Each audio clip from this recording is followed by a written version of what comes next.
Quand vous investissez dans des actions sur eToro, votre banquier ne reçoit aucune commission. Mais ne vous inquiétez pas.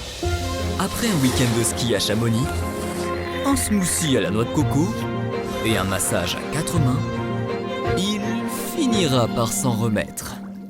Investissez dans des actions sans payer de commission avec eToro.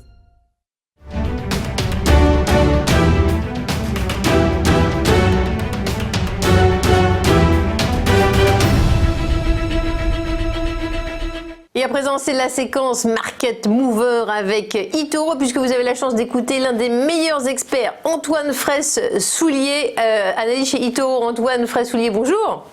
Bonjour. Alors, le groupe Apple, Blue Chip, que tout le monde connaît, avait fermé tous ses magasins quasiment à cause du confinement. Bonne nouvelle aujourd'hui, le premier Apple Store a rouvert. Aujourd'hui, manque de chance, c'est pas à Paris, c'est à Vienne. Est-ce que vous pouvez nous parler un petit peu de leur activité, Antoine? Oui. Alors c'est vrai qu'à un moment donné, lors du pic du confinement, on a eu les 510 magasins d'Apple qui ont été fermés en même temps. Et du coup, ça a eu un impact direct sur les ventes d'iPhone, notamment au mois de mars.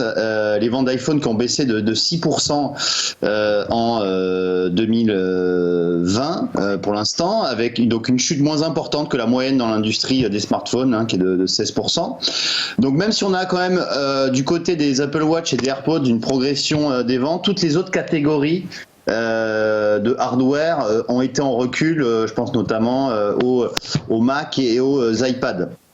Et malgré cela, on a une société Apple qui a réussi à publier un chiffre d'affaires en hausse de 1% par rapport au premier trimestre de 2019 à 58 milliards de dollars.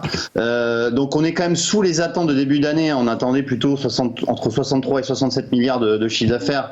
Finalement, on est sous les attentes, mais ce qui est bien normal, mais en progression par rapport à 2019. Alors qu'est-ce qui a sauvé finalement Apple? Eh bien, c'est sa progression des ventes dans les services qui a augmenté de 16%. Donc effectivement, avec le confinement, les abonnements aux applications payantes de l'Apple Store ont augmenté de 7%.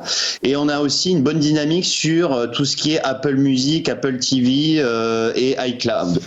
Donc voilà, un Apple qui sauve les meubles, mais tout comme Google et Facebook, le groupe s'est refusé à publier une prévision pour le prochain trimestre.